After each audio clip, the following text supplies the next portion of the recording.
नमस्कार दोस्तों, एक बार फिर से स्वागत है आपका पिंटो पेंट्स में। दोस्तों, आज जिस प्रोडक्ट के बारे में हम डिस्कस करने वाले हैं वो रिलेटेड है रूफ़ से। हम आम ज़िंदगी में काफ़ी जगह पे हम लोगों ने देखा है कि रूफ़ की लीकेजेस की प्रॉब्लम बहुत ज़्यादा होती है और आउट ऑफ जितना भी काम वाटरप्रूफ इंडस्ट्री में होता है उसमें से अप्रोक्सीमेटली 60 to 70% रूफ़ के अंदर ही किया जाता है। तो मार्केट में ऑलरेडी काफ़ी टाइप्स के प्रोडक्ट्स अवेलेबल हैं उस चीज़ को क्योर करने के लिए। बट आज जिस प्रोडक्ट के बारे में मैं आपको बताने वाला हूँ वो है पिंटो पेंट्स कंपनी द्वारा निर्मित roof healer sealer. Roof healer sealer एक वाटर बेस्ड प्रोडक्ट है, यानी कि इसके इस्तेमाल के लिए मात्र इसमें आपको पानी का ही सिर्फ एडिशन करना है और किसी भी तरह का कोई सॉल्वेंट एडिशन नहीं करना है। साथ ही साथ दोस्तों मैं आपको बताना चाहूँगा कि ये एक इलास्टोमेरिक मेम्ब्रेन फॉर्म करता है। इलास्टोमेरिक मेम्ब्रेन मतलब क्या है कि इसका जो लचीलापन है वो उसे इस प्रोडक्ट को कुछ खास बनाता है बाकी प्रोडक्ट्स के ऊपर से। जैसा कि हम जानते हैं कि रूफ़ के कंटिन्यूस इस्तेमाल की वजह से बाद में उसमें मोमेंट्स होते हैं, रूफ़ मोमेंट्स होते हैं। तो बाकी जगह पे क्या होता है कि जब रूफ़ मोमेंट्स होते हैं तो जो आम केमिकल्स कोटिंग्स होती हैं तो वो उसमें क्रैक्स वगैरह आने के चांसेस ज़्यादा होते हैं और कई बार तो क्रैक्स आ भी जाते हैं। तो उस कंडीशन में क्या होता है कि जो बारिश का पानी वगैरह है या कोई एक्सटर्नल सोर्स से पानी आ रहा है तो वो उस चीज़ को सरपास करके लीकेजेस वगैरह के लिए रिस्पॉन्सिबल हो सकता है। तो बट इस रूफ हीलर सीलर जो है वो एक मोनोलिथिक सीमलेस मेम्ब्रेन बनाता है जो कि इलास्टिक इन नेचर होता है, यानी कि रूफ़ के मोमेंट्स भी जब होते हैं तो उसके ऊपर इसका कोई असर नहीं होता और ये अपने आप को उस फॉर्म में ढाल लेता है।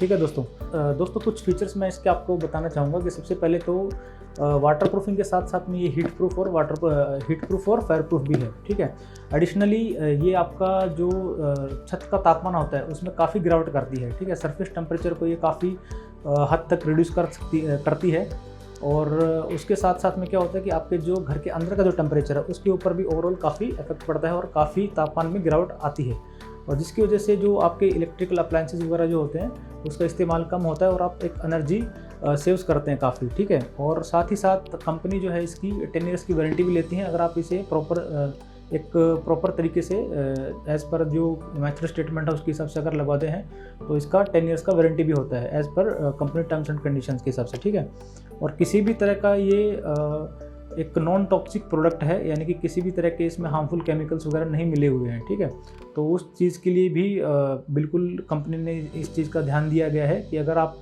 नॉमिनल भी किसी घर वगैरह में भी लगाते हैं या ऊपर रूफ़ वगैरह के ऊपर में भी, तो इवन जो उसका पानी वगैरह भी होता है रूफ़ का तो वो भी आप कहीं पे भी स्टोर कर सकते हैं, उसे किसी भी गार्डनिंग वगैरह के लिए भी यूज़ कर सकते हैं। ठीक है, तो उसमें भी किसी तरह का कोई हार्मफुल चीज़ नहीं है। कंपनी ने इसे 3 कलर्स में अवेलेबल करवाया है, टेराकोटा, ग्रे और वाइट।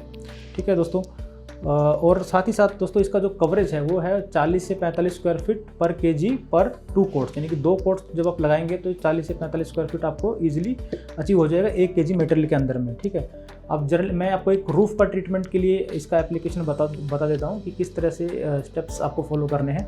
तो सबसे पहले आता है आपका सरफेस प्रिपरेशन।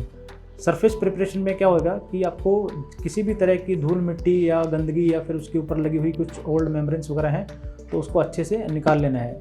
निकालने के लिए आप वायर ब्रश का इस्तेमाल कर सकते हैं, किसी भी तरह की छेनी हथौड़ी का इस्तेमाल कर सकते हैं, हैमर्स का, टाँचे का इस्तेमाल कर सकते हैं और उससे भी ना बने बात तो आप ग्राइंडर्स का भी इस्तेमाल कर सकते हैं। ठीक है दोस्तों, तो सफाई के बाद फिर नेक्स्ट स्टेप जो आपको करना है वो करना है कि आपको क्रैक्स को देखना है। जितने भी क्रैक्स विजिबल हैं आपको अच्छे से उनको ओपन कर लेना है ग्राइंडर की मदद से।